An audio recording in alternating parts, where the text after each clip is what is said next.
पहले देखो, आपको साथ में नोट्स बनाने हैं तो आप बनाते जाना, वरना आपको पीडीएफ मिल जाएगा। देखो, एक वैज्ञानिक थे जिनका नाम था थेल्स। थेल्स नामक एक वैज्ञानिक थे। वैज्ञानिक का नाम क्या है? थेल्स। थेल्स नामक एक वैज्ञानिक थे। इस वैज्ञानिक ने क्या किया? सबसे पहले क्या हुआ? इसमें प्रॉब्लम है क्या? आई नहीं रही।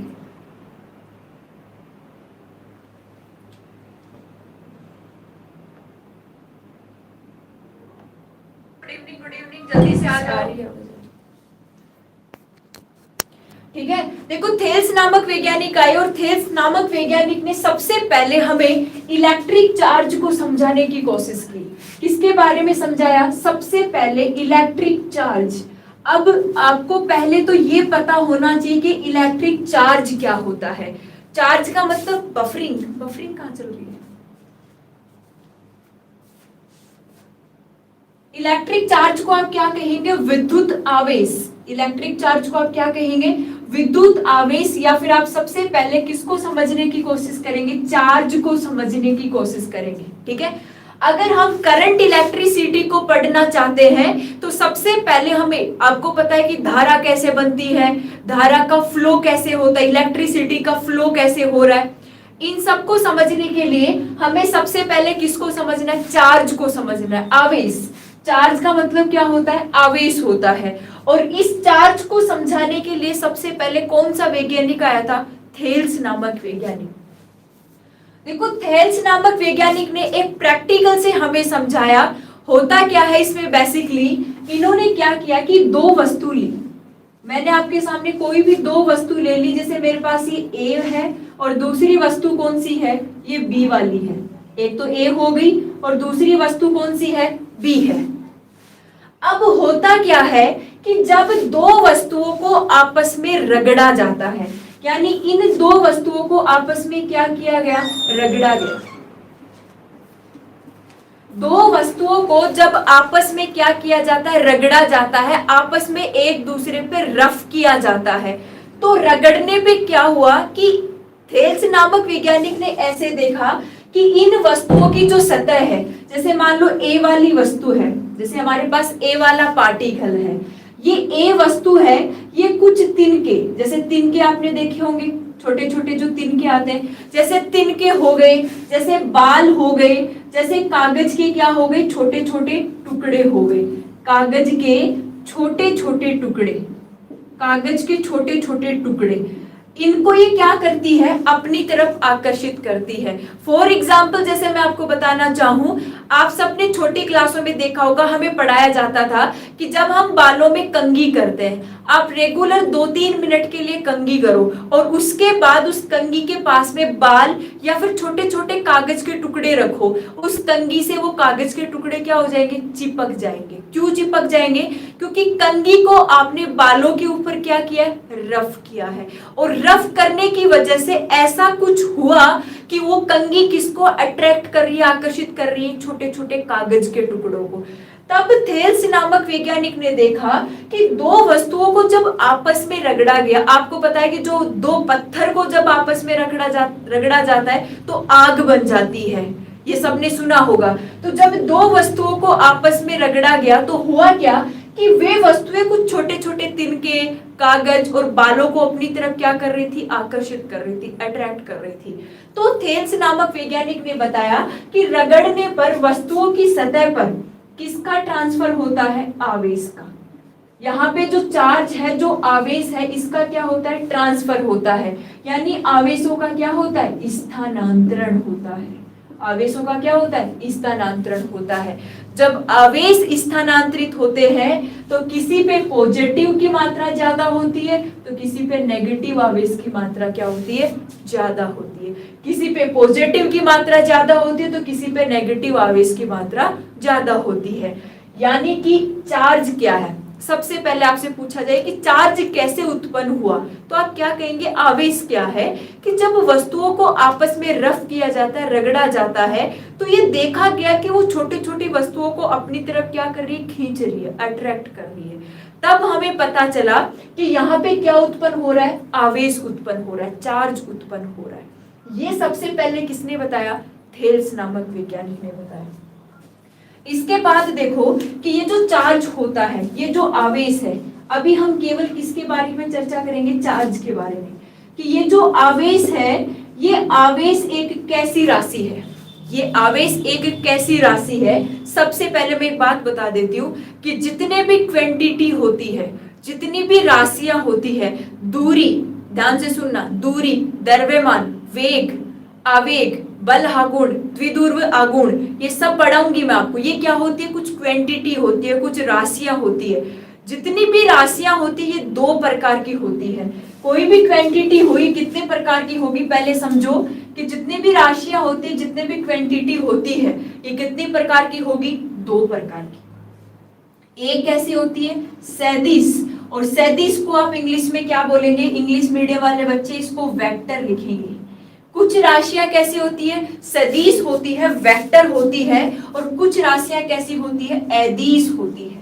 कुछ राशियां कैसी होती है, अदिश होती है, और अदिश को आप इंग्लिश में क्या लिखेंगे, स्केलर लिखेंगे।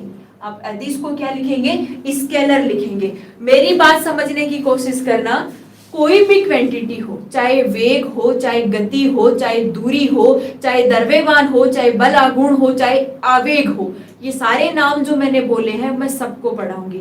जितनी भी क्वांटिटीज होती है, जो राशियां होती है, कितने प्रकार की हो सकती है, दो प्रकार की। कुछ राशियां कैसी होती है, सदिश। अब सदिश के नाम से आपको पता चल रहा है, से का मतलब साथ और दिश का मतलब डायरेक्शन। डायरेक्शन यानी हम किसकी बात करेंगे, दिशा की बात करेंगे। डायरेक्शन यानी हम किसकी बात करेंगे, दिशा की बात करेंगे। डायरेक्शन यानी हम किसकी बात करेंगे, दिशा की बात करेंगे।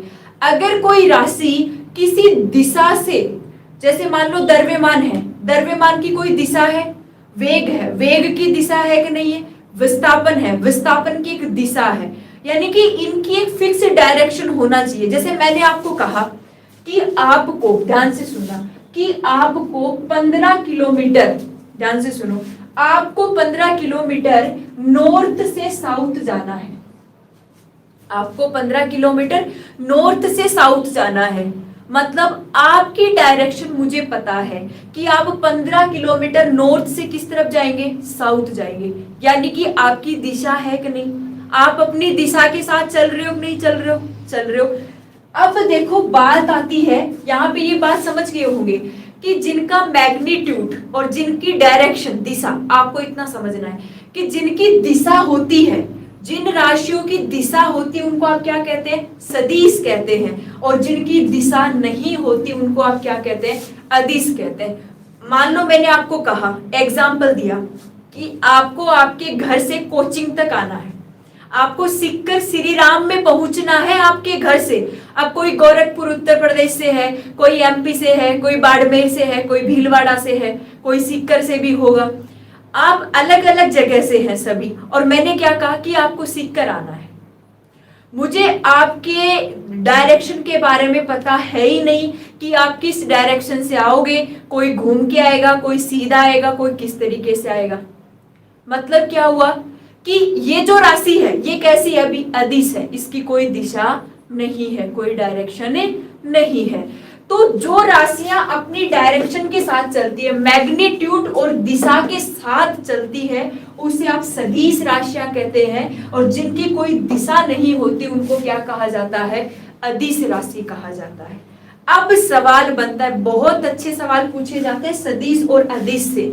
सवाल बहुत बार आया है कि बताओ विस्थापन सदिश राशि है, दिशा सदिश सॉरी गति सदिश राशि है, वेग कैसी राशि है, ऐसे सवाल पूछे जाते हैं। तो आपको हर एक क्वांटिटी को याद करना है, याद करने की, रटने की जरूरत नहीं है, समझना है। इतनी बात समझ में आई। देखो चार्ज क्या है, अब ये आवेश सदिश राशि है या फिर अदिश राशि है, ये सवाल बनता है। आप हमेशा याद रखेंगे आवेश एक प्रकार की अदिश यानी स्केलर राशि है। आवेश एक प्रकार की अदिश यानी कैसी राशि है, स्केलर राशि है, इनकी कोई डायरेक्शन नहीं है।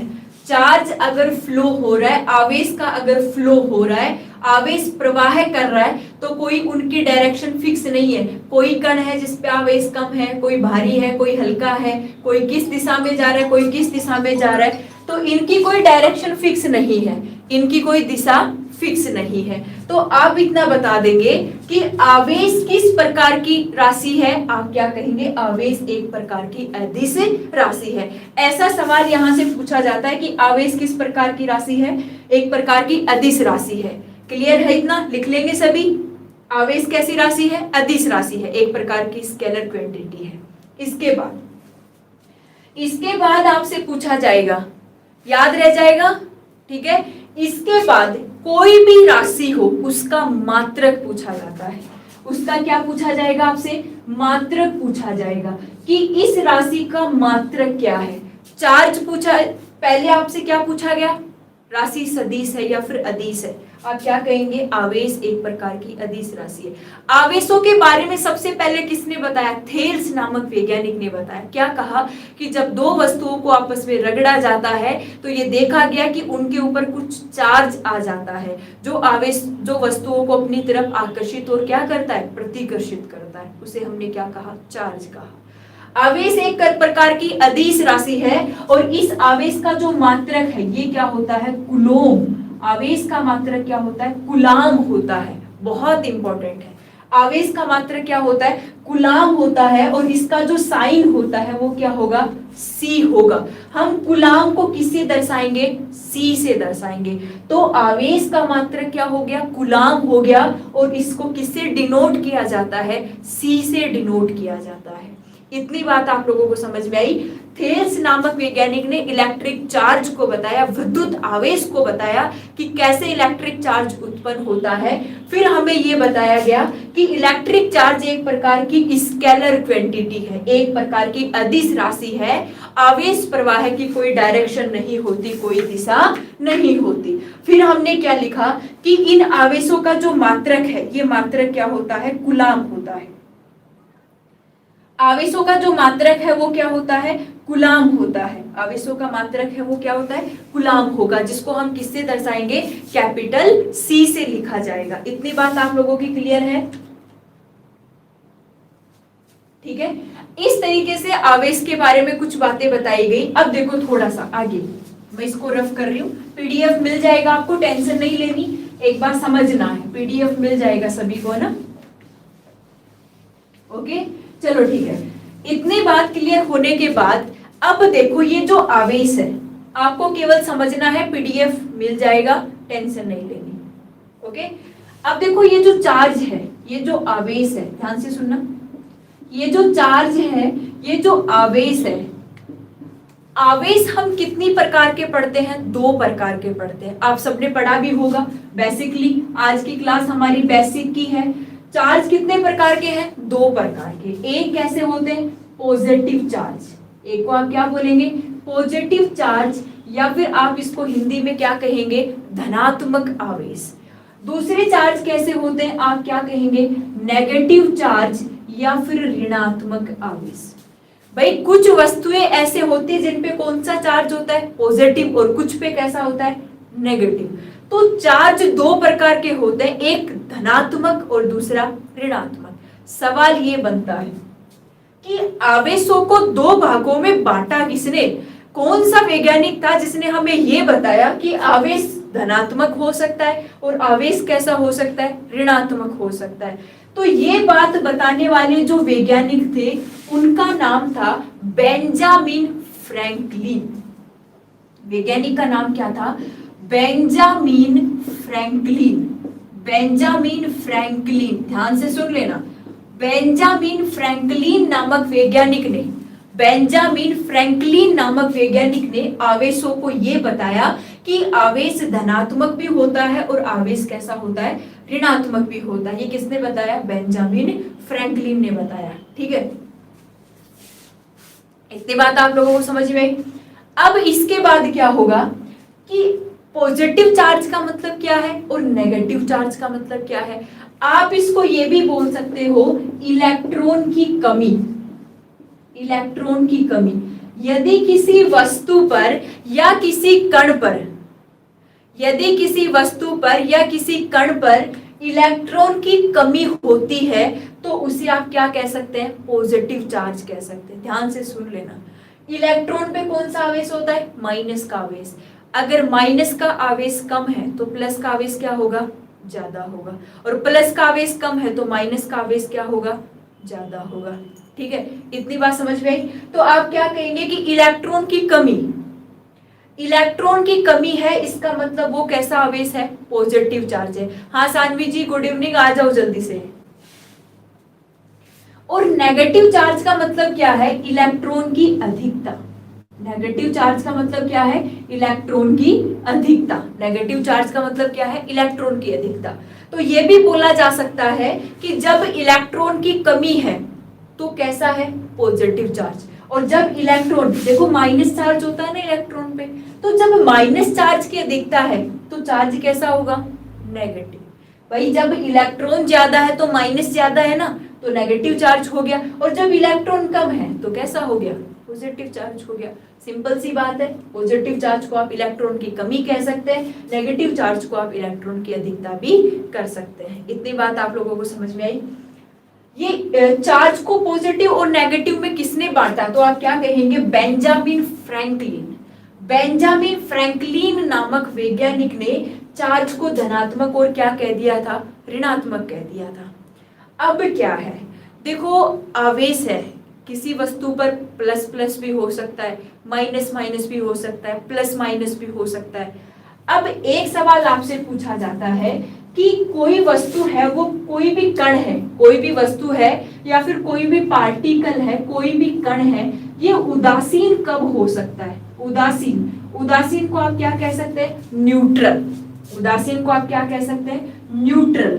कि कोई भी कण है वो उदासीन कब हो सकता है, न्यूट्रल कब हो सकता है, तो आप क्या कहेंगे, न्यूट्रल का मतलब, भाई कोई न्यूट्रल है, आप क्या कहते हैं, यार कैसे न्यूट्रल होके बैठा है। तो न्यूट्रल होने का मतलब कोई रेस्पॉन्स नहीं है। मान लो आपने अगले को कहा कि चल भाई आज हमें कहीं चलना है, कोई रेस्पॉन्स नहीं आ रहा, ना वो हाँ कह रहा ना वो ना कह रहा, तो आप क्या कहोगे कि यार तू क्या न्यूट्रल होके बैठा है। न्यूट्रल होने का मतलब उसका कोई रेस्पॉन्स ही नहीं है। अगर वस्तु पे ना तो पॉजिटिव चार्ज है और ना ही नेगेटिव चार्ज है, अगर वस्तु पे ना तो पॉजिटिव चार्ज है और ना ही नेगेटिव चार्ज है, तो आप क्या कहेंगे, भाई न्यूट्रल है, ना तो हमें पॉजिटिव दिख रहा और ना हमें नेगेटिव दिख रहा। तो कोई वस्तु उदासीन या फिर न्यूट्रल कब हो सकती है, जब आवेश का मान, जब उस पर नेट आवेश या फिर आप क्या लिख सकते हैं, कुल आवेश का मान कितना होता है, 0 होता है या फिर 0 होता है। अगर किसी कण पर कुल आवेश का मान, अगर किसी पार्टिकल पर टोटल चार्ज या फिर टोटल आवेश का मान 0 होता है, तो वो कण कैसा होगा, न्यूट्रल होगा। कैसा होगा, न्यूट्रल होगा। जैसे फॉर एग्जाम्पल आप कैसे पता लगाओगे कि कोई कण कैसा है, न्यूट्रल है, उदासीन है। ठीक है, जैसे मैंने आपके सामने एक उदाहरण लिया NaCl का, एक उदाहरण लिया NaCl। NaCl क्या होता है, सोडियम क्लोराइड। NaCl क्या होता है, सोडियम क्लोराइड। NaCl क्या होता है, सोडियम क्लोराइड होता है। अब मुझे बताओ कि ये जो सोडियम क्लोराइड है, इस पर आपको कोई आवेश दिख रहा है क्या? NaCl है, सोडियम क्लोराइड है, इस सोडियम क्लोराइड पे कहीं आपको पॉजिटिव और नेगेटिव दिख रहा है? कुलदीप जी कोई बात नहीं, कोई बात नहीं, वेट करो, लेट हो गए आप सब। आपको कोई आवेश दिख रहा है क्या NaCl पे? कोई नहीं दिख रहा ना, आपको कोई आवेश नहीं दिख रहा, किसके ऊपर, NaCl के ऊपर। तो NaCl पर अगर आपको कोई आवेश नहीं दिख रहा, तो आप बिना देखे क्या बोलोगे, मैम 0 है। मैम कैसा है, 0 है, न्यूट्रल है। भाई हमें दिखना तो चाहिए। जैसे मैंने मान लो आपके सामने लिखा PO4 -2, आप क्या कहोगे, मैम इस पे माइनस का 2 आवेश है। मैंने आपके सामने लिखा Na+, आप क्या कहोगे, मैम इस पे 1 पॉजिटिव चार्ज है। और मैंने आपके सामने ये लिख दिया यहाँ पे NaCl, तो आप क्या बोलोगे कि ये तो न्यूट्रल है, ये कैसा है, उदासीन है। क्यों, हमें कोई चार्ज दिख ही नहीं रहा, हमें कोई आवेश दिख ही नहीं रहा। तो जब नेट चार्ज यानी कुल आवेश का मान अगर 0 दिखे, तो आप क्या कह सकते हैं कि वो पार्टिकल या फिर वो कण कैसा है, उदासीन है। तो कोई कण न्यूट्रल कब हो सकता है, जब उस पर कुल आवेश का मान कितना होना चाहिए, 0 होना चाहिए। मेरी बात सुनो, जो बच्चे लेट आए हैं एक बार दोबारा से देख लो। हम करंट इलेक्ट्रिसिटी पढ़ रहे हैं, विद्युत धारा। विद्युत धारा समझने से पहले हमें चार्ज पढ़ना होता है। आवेश, आवेश क्या है, आवेश क्या है। देखो सबसे पहले एक वैज्ञानिक आए थेल्स, वैज्ञानिक का नाम क्या है, थेल्स। आपको पीडीएफ मिल जाएगा, आपको पीडीएफ मिल जाएगा, आपको बस समझना है, माइंड में बिल्कुल सेट करना है। एक वैज्ञानिक आए थेल्स, थेल्स ने क्या किया, दो वस्तुएं ली और उनको आपस में रगड़ा, रफ करने की कोशिश की। जैसे मान लो दो धातुएं हैं, दो धातुओं को जब आपस में रगड़ा जाता है, जब लोहे पे लोहे को रगड़ा जाता है तो चिंगारियां उत्पन्न होती है ना, चिंगारी बनती है। उस टाइम पे थेल्स ने बताया कि ये जो कंपोनेंट उत्पन्न हो रहा है वो क्या है, एक चार्ज है, एक आवेश है। फिर हमने पढ़ा कि चार्ज एक प्रकार की अदिश राशि है, क्योंकि उसकी कोई दिशा नहीं होती। आवेश का जो मात्रक होता है वो क्या होता है, कूलॉम होता है, जिसको हम किससे दर्शाते हैं, C से दर्शाते हैं। आवेश कितने प्रकार का होगा, दो प्रकार का होगा, एक पॉजिटिव चार्ज धनात्मक आवेश और एक ऐसा होता है नेगेटिव चार्ज ऋणात्मक आवेश।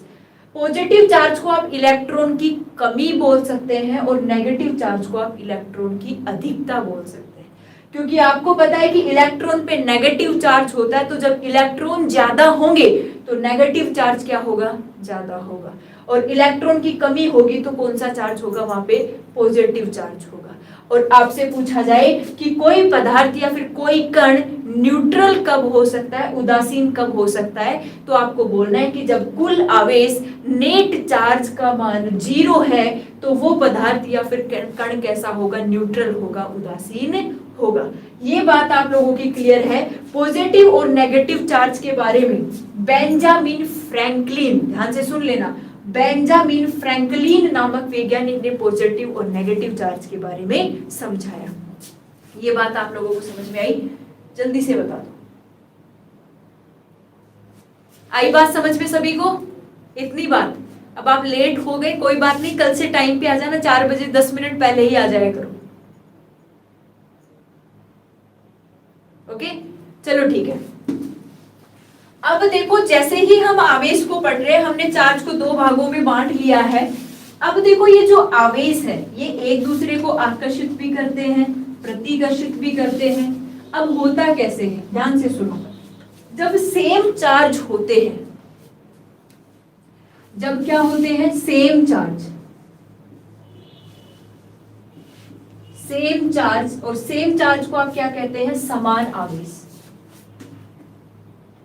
सेम चार्ज, सेम चार्ज का मतलब एक बार आप लिख लेना, समान आवेश एक दूसरे को, सेम चार्ज समान आवेश एक दूसरे को प्रतिकर्षित करते हैं, एक दूसरे को प्रतिकर्षित करते हैं, रिपल करते हैं। एक दूसरे को क्या करते हैं, प्रतिकर्षित करते हैं, रिपल करते हैं, ठीक है। मींस क्या है कि दो चार्ज हैं, सेम चार्ज होने चाहिए। पहला एग्जाम्पल लिया हमने, फर्स्ट एग्जाम्पल, दो आवेश है -q और दूसरा भी कौन सा है, -q, ओके, ठीक है। दूसरा मैंने एग्जाम्पल लिया एग्जाम्पल 2, दो चार्ज हैं +q और +q।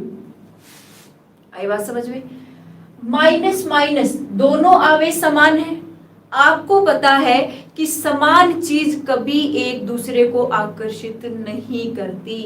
अट्रैक्शन, आकर्षण हमेशा विपरीत वस्तुओं के बीच में होता है। आप सबने ये बात नोटिस करी होगी कि आकर्षण कभी सेम चार्ज में नहीं हो सकता।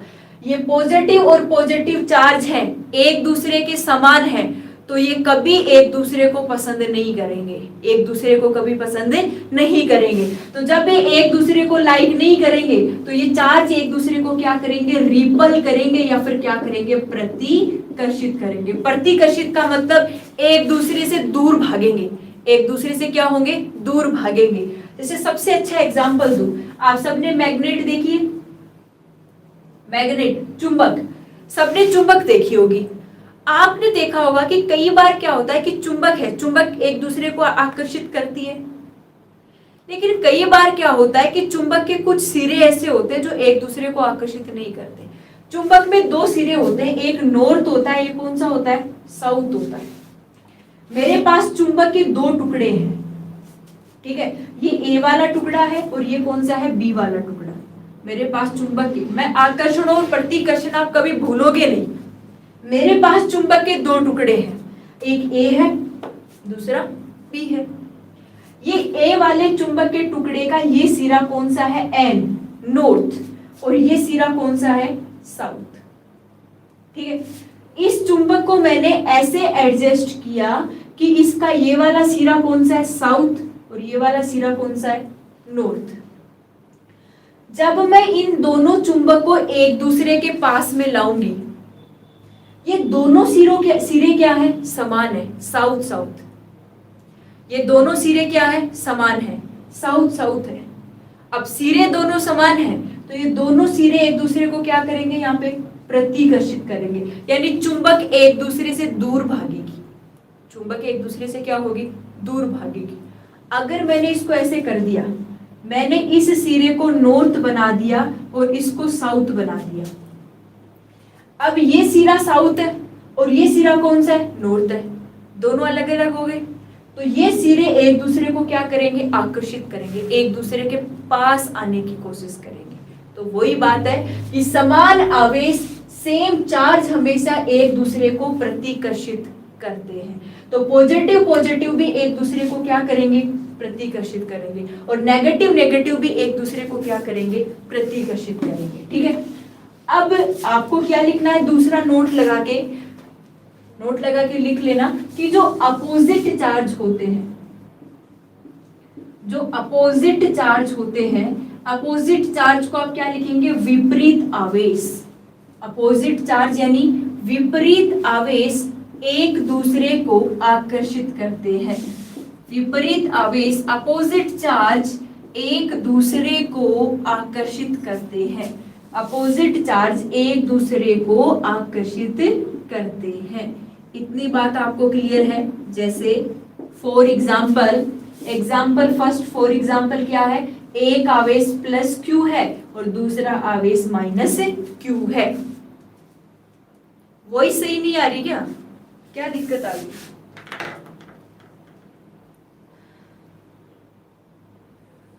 क्या प्रॉब्लम आ गई, क्या दिक्कत आ रही है, क्या प्रॉब्लम आ गई, क्या दिक्कत आ रही है, सही तो चल रही है वॉइस।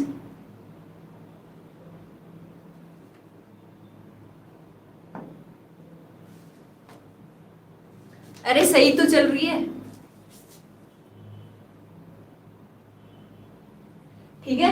जैसे दो चार्ज हो गए, एक कौन सा चार्ज है, पॉजिटिव, और दूसरा कौन सा है, नेगेटिव। तो दोनों चार्ज अपोजिट है, एक पॉजिटिव है और दूसरा कैसा है, नेगेटिव है। तो दोनों चार्ज जब अपोजिट है, विपरीत है, तो ये एक दूसरे को क्या करेंगे, आकर्षित करेंगे, ये एक दूसरे को अट्रैक्ट करेंगे, एक दूसरे को क्या करेंगे, आकर्षित करेंगे।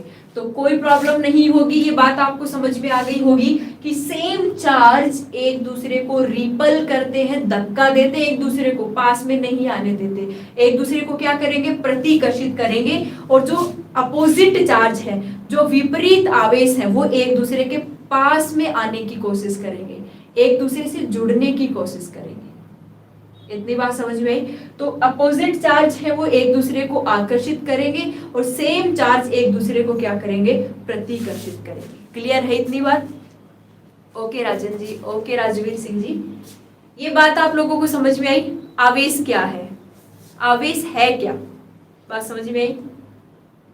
आवेश क्या है, आवेश का मात्रक क्या है, आवेश कैसी राशि है, आवेश दो प्रकार का है, किसने बताया, बेंजामिन फ्रैंकलिन ने बताया। समान आवेश एक दूसरे को प्रतिकर्षित करते हैं और विपरीत आवेश, अपोजिट चार्ज एक दूसरे को क्या करते हैं, आकर्षित करते हैं। क्लियर है? जल्दी बताओ मुझे, क्लियर है इतना?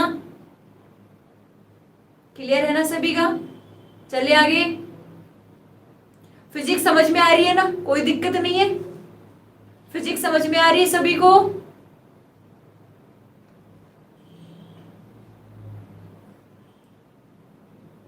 हाँ इंग्लिश में लिख देते, कोई बात नहीं, इंग्लिश में लिख ही रहे वैसे तो। ओके लिख ले, ओके सानवी जी लिख दे।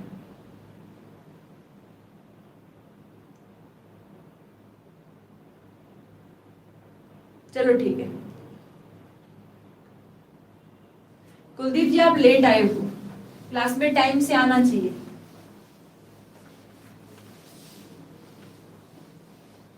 अब देखो इतना पढ़ने के बाद अगर हम आवेशों को आगे करें, आवेशों के आगे पढ़े, आवेशों के बारे में,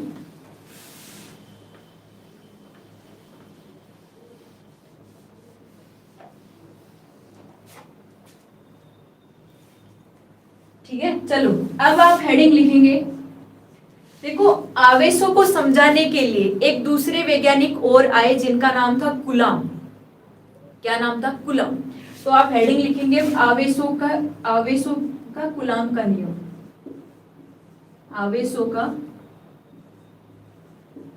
कूलॉम का नियम, कूलॉम्स लॉ, आवेशों का कूलॉम का नियम, कूलॉम्स लॉ जिसको अपन बोलते हैं। ये कूलॉम का नियम है, बहुत इंपॉर्टेंट है, यहां से एक सवाल बहुत अच्छा पूछा जाता है।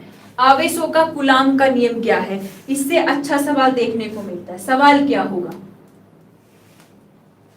देखो एक वैज्ञानिक थे जिनका नाम था कूलॉम। नाम क्या था? कूलॉम। ये कूलॉम नामक वैज्ञानिक थे जिन्होंने आवेशों को बिल्कुल सही से समझाया कि चार्ज आखिर में है क्या। देखो कूलॉम का नियम दो शर्तों पे डिपेंड है। कूलॉम ने क्या किया? दो आवेश लिए। मैंने यहाँ पे एक आवेश लिख दिया Q1 और दूसरा आवेश कौन सा है? Q2। कूलॉम ने क्या किया? दो आवेश लिए, एक Q1 था और एक Q2 था। इन दोनों आवेशों को R दूरी पर रखा। ये R क्या है? दूरी। यानी कि R हम क्यों बोल रहे हैं भाई, हमें फिक्स नहीं पता कि कितनी दूरी पर रखा, तो हमने क्या बोल दिया? R दूरी पर रखा। दो आवेश थे Q1 और Q2 जिनको R दूरी पर रखा गया। कूलॉम ने पहली शर्त क्या बताई? ध्यान से सुनना। कूलॉम ने पहली शर्त क्या बताई? देखो आवेशों के बीच में क्या लगेगा? बल लगेगा। बल यानी आवेश अगर एक दूसरे को आकर्षित करेंगे, ध्यान से सुनो, अगर एक दूसरे को आकर्षित करेंगे तो कौन सा बल लगेगा? आकर्षण बल। अगर आवेश एक दूसरे को आकर्षित करेंगे तो कौन सा बल लगेगा? आकर्षण बल। और अगर एक दूसरे को प्रतिकर्षित करेंगे तो कौन सा बल लगेगा? प्रतिकर्षण बल। तो कौन सा बल लगेगा? प्रतिकर्षण बल। यानी अट्रैक्शन फोर्स और रिपल्सन फोर्स किनके बीच में लगेगा? आवेशों के बीच में। अब कूलॉम ने क्या बताया कि दो आवेशों को जब R दूरी पर रखा जाता है तो इन आवेशों के बीच में जो बल लगता है, क्या लगता है? बल। और बल को आप किससे डिनोट करते हैं? F से। F का मतलब फोर्स। लगने वाला बल आवेशों के गुणनफल, गुणनफल का मतलब इनको क्या करना है? गुणा करना है। Q1 into Q2। लगने वाला बल आवेशों के गुणनफल के समानुपाती होगा। Directly proportional.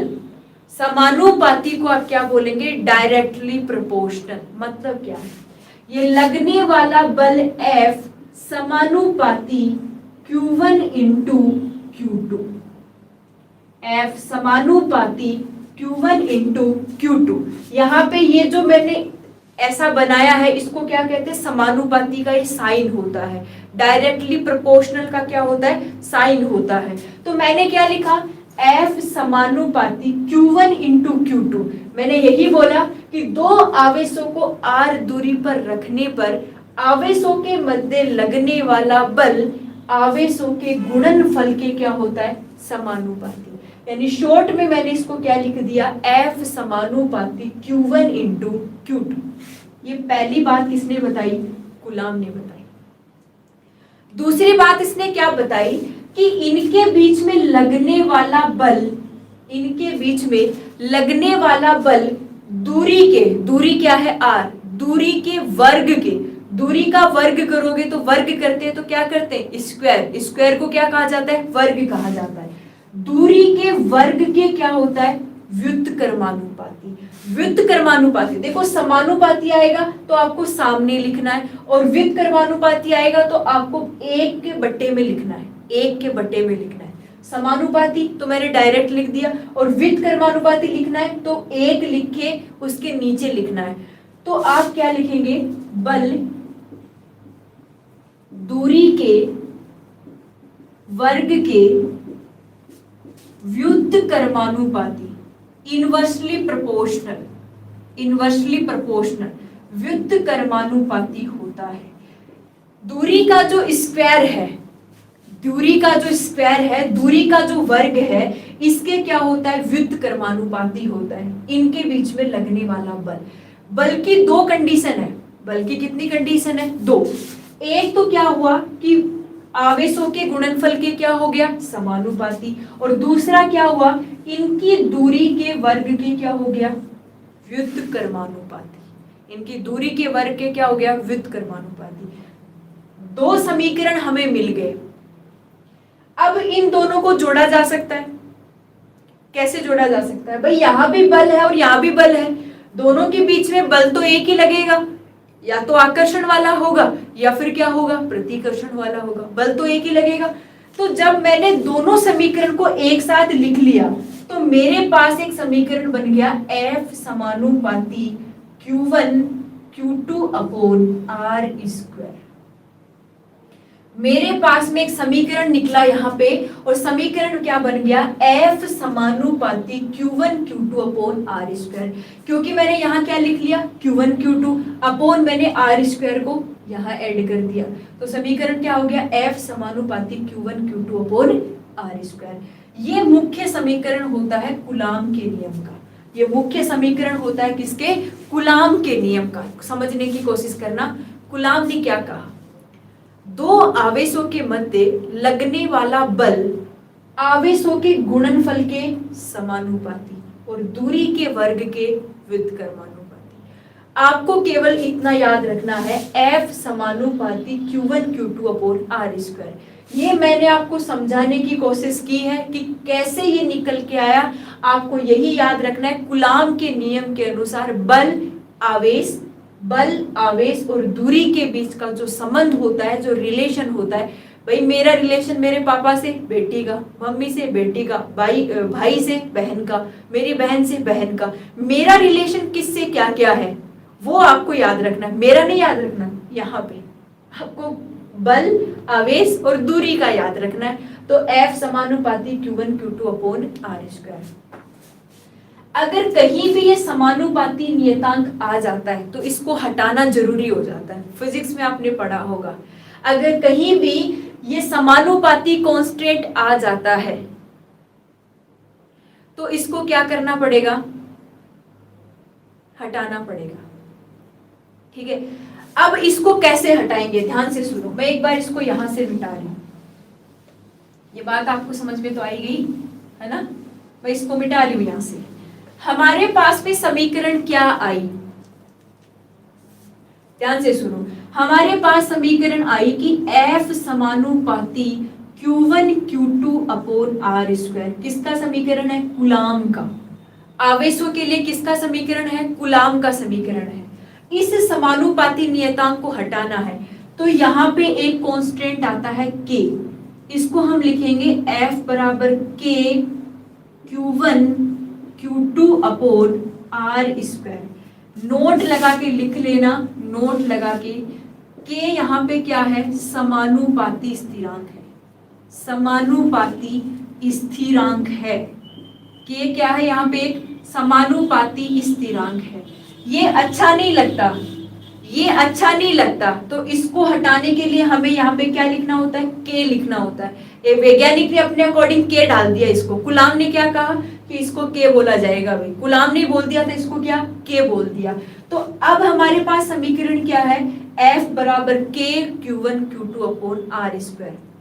आपको आवेशों का मान दिया हुआ होगा, दूरी का मान दिया हुआ होगा और फिर किसका मान पूछेगा, बल का मान पूछेगा। अभी मैं आपको न्यूमेरिकल करवाऊंगी। आपको देखो Q1 का मान, Q2 का मान, R का मान ये दिया हुआ होगा, आपसे F का मान पूछा जाएगा।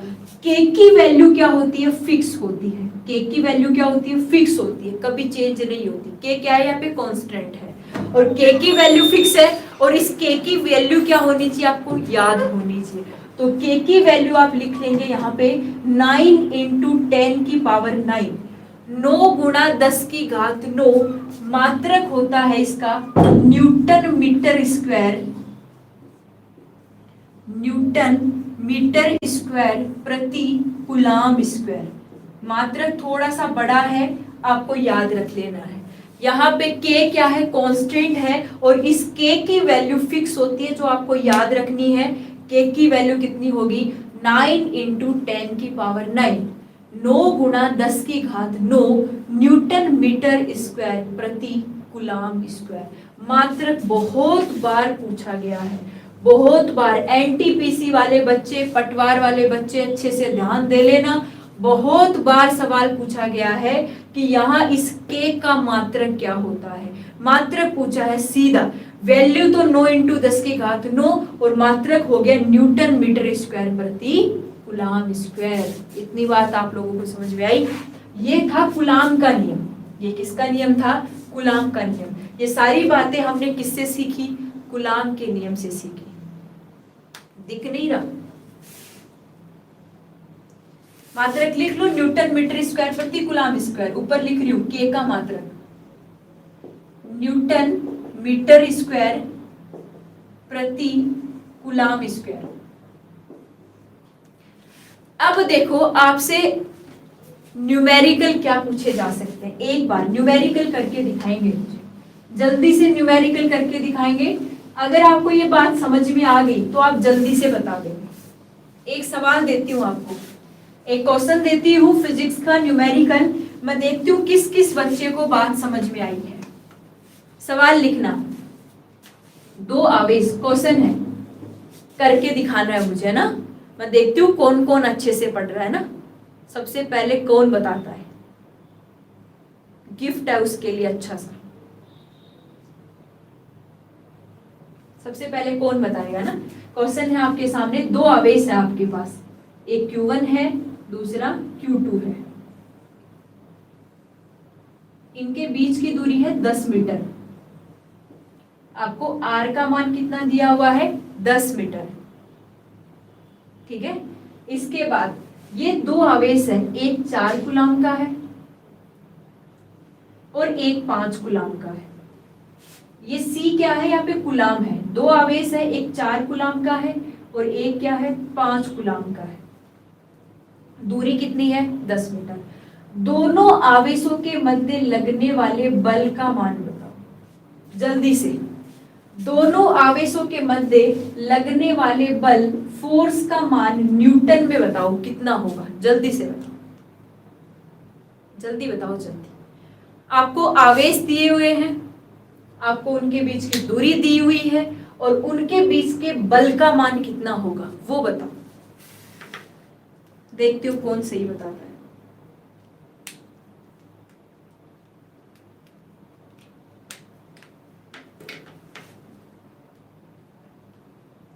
दो आंसर आ रहा है। अच्छा, कुणाल राजन जी 2 बता रहे, जितेंद्र जी भी 2 बता रहे, रमेश योगी जी भी 2 बता रहे, रंजन जी 2 न्यूटन। अच्छा अच्छा, रमेश योगी जी आप क्या लिख रहे हो। बलवीर सिंह शेखावत जी बता रहे 4.5 इंटू 10 की घात 9। ओके ओके ओके, देखती हूँ किसका सही है। मुझे याद आ रहा है कौन कौन क्या बोल रहा है। कुलदीप राजन जी 1 बता रहे हैं।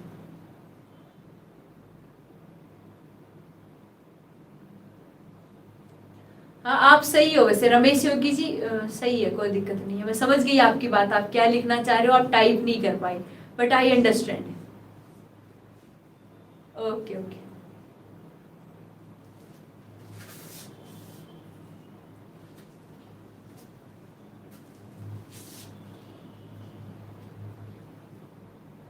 मैं बताऊं अब? चलो ठीक है। आपको आवेश दिया हुआ है, आपको दूरी दी हुई है और आपको बल का मान पूछा है। कूलाम का नियम आपको याद आ गया होगा। कूलाम का जो समीकरण था वो क्या था? F बराबर K Q1 Q2 upon R square. हमारे पास में Q1 Q2 का मान है, R का मान है, K का मान फिक्स है जो हमें याद है। हमें किसका मान निकालना है? बल का मान। तो F बराबर आपको पता है K का मान कितना है? 9 इंटू 10 की घात 9 लिख लिया मैंने, गुणा Q1 कितना है? 4 गुलाम और Q2 कितना है? 5 गुलाम। ये ऊपर की वैल्यू हो गई, बटे R स्क्वायर 100 का स्क्वायर 10 का स्क्वायर कितना होता है? 100। 10 का स्क्वायर कितना होगा? अरे 10 को 10 से गुणा करोगे तो कितना आएगा? 10 का स्क्वायर कितना होगा? जल्दी से बताओ देखें।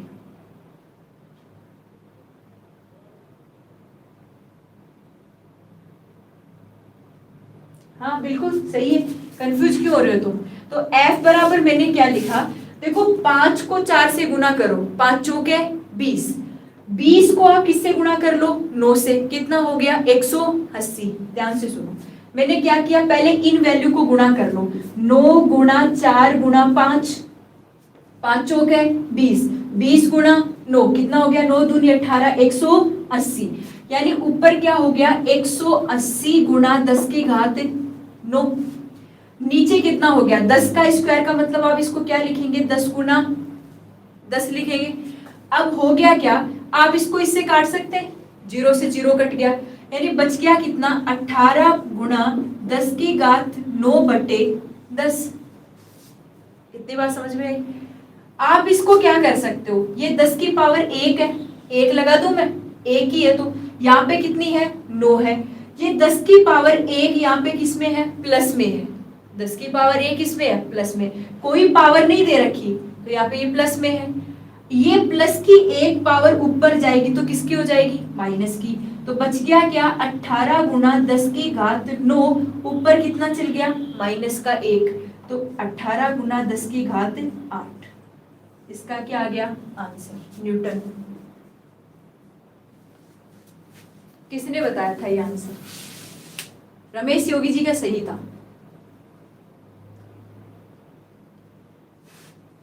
बात समझ में आई कैसे हुआ? ये बात समझ लेना, ये 10 से तो ये 0 कट गया, इसको कैंसिल करो। 18 गुना 10 की घात 9 बटे कितना बच गया? 10। आपको पता है कि 10 ही लिखा है, तो 10 की पावर कितनी है? 1।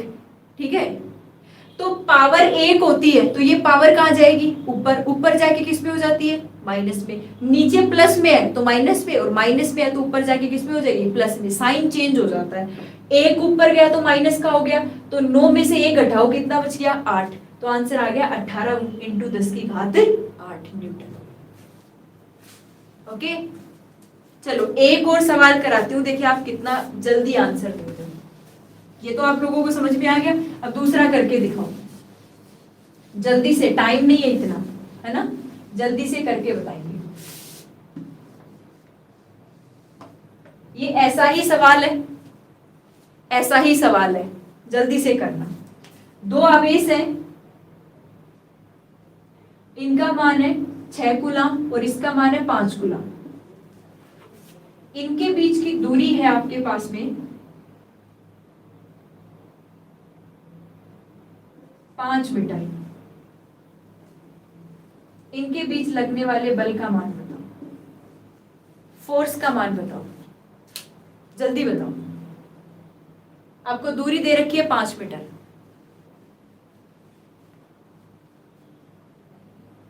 आवेश दे रखे, आपको फॉर्मूला लगाना है F बराबर K Q1 Q2 upon R square.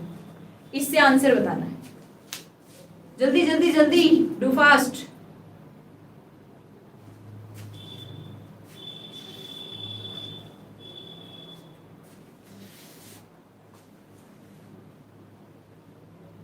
किसी का भी आंसर नहीं आया?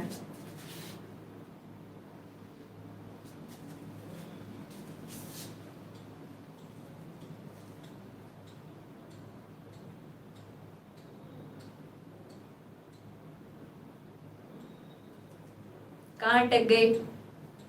ज्यादा सोल्व नहीं करना, ज्यादा सोल्व नहीं करना, जहां तक हो सके वो ही बता दो आप। पूरा सोल्व करने, अच्छा Ranjan ji, okay right right right. Balveer Singh ji ने पूरा सोल्व कर दिया। अगर पॉइंटों में वैल्यू जा रही है तो आप ज्यादा सोल्व मत करो, वहीं छोड़ दो उसको, मैं समझ जाऊंगी, आपको समझ में आ गया है। देखो सामने, हाँ रमेश योगी जी, हाँ हाँ कुणाल जी, हाँ कुणाल जी, राइट राइट राइट। देखो सामने, आपको पता है f का मान निकालना है, k का मान कितना, आप क्या लिख लोगे, 9 इंटू 10 की पावर 9, आपको याद ही है। q1 का मान 6 गुलाम, q2 का मान 5 गुलाम, दूरी का स्क्वायर आपको किसका स्क्वायर करना है, 5 का स्क्वायर। केवल इसको सोल्व कर दो, मैं समझ जाती। आपको पता है 6 पंजे 30, आपने क्या लिख लिया, इसको अलग से गुणा कर लो, 9 इंटू 6 इंटू 5, 6 पंजे 30, इसको किससे गुणा करोगे, 9 से, 9 तिया 18, कितना हो गया 180, 9 ती 27, सॉरी 9 दूनी 18, 9 ती 27, तो ये कितना हो गया 270 इंटू 10 की घात 9 बट्टे 5 25। अब आप इसको आगे भी सोल्व कर सकते हो और इसको इतना भी रख सकते हो। टाइप करने में जोर आ रहा है, हाँ बिल्कुल सही बात है, इसमें टाइप करने में जोर आएगा कैलकुलेशन वाले में ना, कोई दिक्कत नहीं सानवी जी, आपके अगर ये आंसर आ गया ना तो आप अच्छी बात है, आपको समझ में आ गया, कोई दिक्कत नहीं है। हाँ ऑप्शन दे देंगे, आपसे ऑप्शन दे देंगे ताकि तुम्हें यही टाइप करना पड़े ABCD, है ना, ठीक है ठीक है। आ गई बात समझ में, आपको इतना सोल्व करना था। अब चलो 2 सवाल और जल्दी से करके बताएंगे, इसी टॉपिक से 2 सवाल अच्छे बनते हैं। सवाल लिखेंगे, पहला सवाल लिखेंगे, यदि, एक सवाल लिखेंगे, यदि आवेशों के मध्य की दूरी, आए हुए सवाल लिखा रही हूं, आए हुए सवाल, ठीक है, यदि आवेशों के मध्य की दूरी पहले से आधी कर दी जाए, पहले से आधी कर दी जाए, कर दी जाए तो बल पर क्या प्रभाव पड़ेगा, तो बल पर क्या प्रभाव पड़ेगा। यदि आवेशों के मध्य की दूरी को पहले से आधा कर दिया जाए तो बल पर क्या प्रभाव पड़ेगा। ऑप्शन दे रही, पहला ऑप्शन, बल दुगुना हो जाएगा, मैं 2F लिख रही हूं, 2F का मतलब बल पहले से कितना हो जाएगा, दुगुना हो जाएगा। दूसरा, बल पहले का क्या हो जाएगा, आधा हो जाएगा, F/2 हो जाएगा, ठीक है। तीसरा ऑप्शन, बल पहले का कितना हो जाएगा, 4 गुना हो जाएगा, ओके। चौथा ऑप्शन, बल पहले से 1/4 हो जाएगा। 4 ऑप्शन मैंने आपको दिए हैं। यदि आवेशों के मध्य की दूरी, जल्दी से फर्स्ट सेकंड थर्ड फोर्थ में से आंसर दो। हाँ बलवीर सिंह जी, वेरी गुड, लेट आने के बाद भी आपने इतनी अच्छी पकड़ रखी, वो भी फिजिक्स में, वेरी गुड, बहुत अच्छा। अविनाशी भी बता रहे हैं, अच्छा अच्छा अच्छा। किसी को देख के आंसर नहीं देना है, अपना आंसर दो। ओ very good Kuldeep Rajesh ji, very good, बहुत अच्छी बात है, आपको भी समझ में आने लगी है, बस ऐसे ही लगे रहो तो। हाँ रंजन जी, बिल्कुल, वेरी गुड वेरी गुड।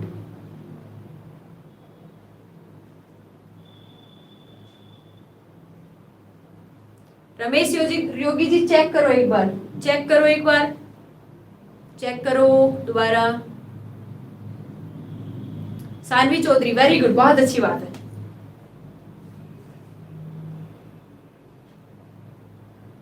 बिल्कुल रमेश योगी जी, बिल्कुल बिल्कुल, अब की बार सही है, अब की बार सही है। या समझ में आ रहे हैं आपको? चलो मैं बता देती हूँ, आपको नहीं आया तो मैं बता देती हूँ।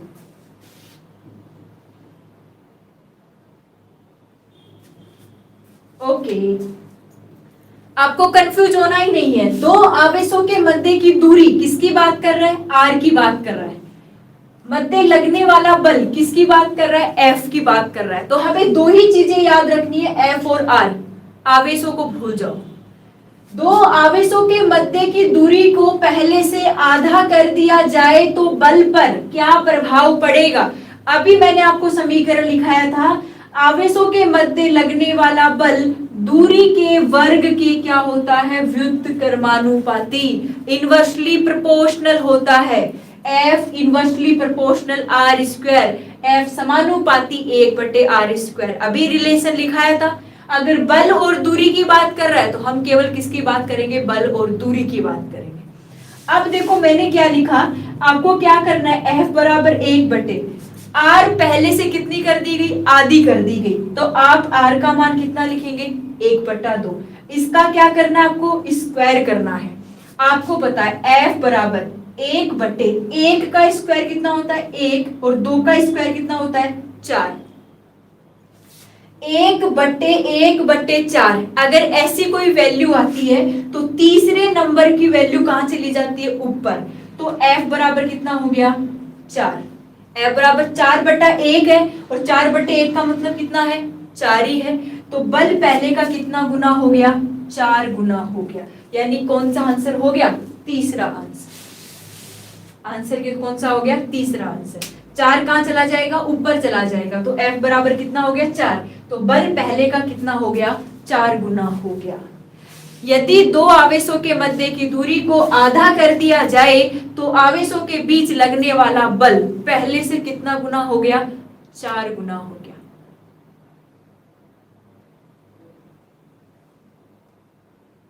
हो गया सभी का, एक और करके बता दो जल्दी से। ऐसा ही सवाल है, पूछा हुआ है, ऐसा ही सवाल है एग्जाम में पूछा हुआ है, जल्दी से बता देंगे।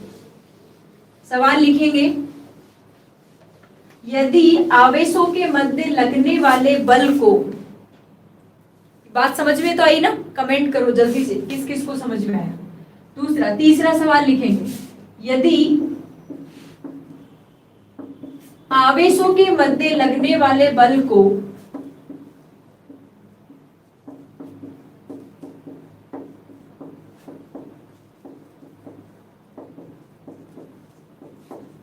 सोलह गुना कर दिया जाए, 16 गुना कर दिया जाए तो दूरी पर क्या प्रभाव पड़ेगा। दूरी यानी डिस्टेंस, तो दूरी पर क्या प्रभाव पड़ेगा।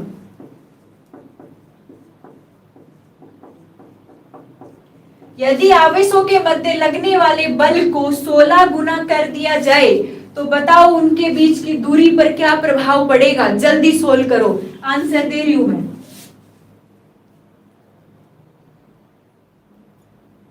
आंसर दे रही हूं, दूरी पहले की 4 गुना हो जाएगी, 4r। दूरी पहले से दुगुनी हो जाएगी, 2r। दूरी पहले की 1/4 हो जाएगी, दूरी पहले की 1/4 हो जाएगी, चौथा ऑप्शन। चौथा ऑप्शन, दूरी पहले की 1/16 हो जाएगी, 4 टाइम्स। बलबीर सिंह शेखावत जी। हाँ, तीसरा ऑप्शन, पहले से 1/4 हो जाएगी। अविनाश जी 4r बता रहे हैं। हाँ शेखावत जी, वेरी गुड, बहुत अच्छा, बहुत ही बढ़िया पकड़ है आपकी, बहुत बढ़िया पकड़ है। अविनाश जी की भी बहुत अच्छी पकड़ है, very good. Kuldeep ji check, please check करो एक बार।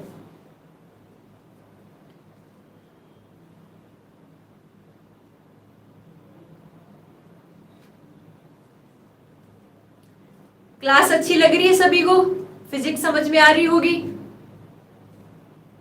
आपके न्यूमेरिकल्स आपके सारे तैयार करवा दूंगी मैं, कोई दिक्कत नहीं आएगी, फिजिक्स बहुत अच्छे से समझ में आएगी।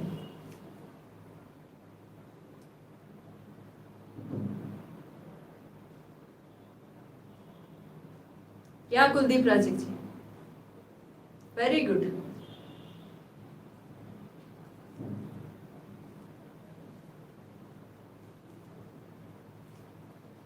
मैं एक बार बोल रही हूँ फिर भी चेक कर लो कुलदीप जी, जितेंद्र जी, हाँ हाँ बढ़िया बढ़िया बिल्कुल।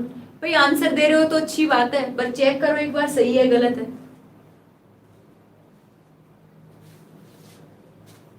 एक बार देखो तो सही, बल को 16 गुना बढ़ा रहा है। हाँ सानवी चौधरी जी क्या हुआ?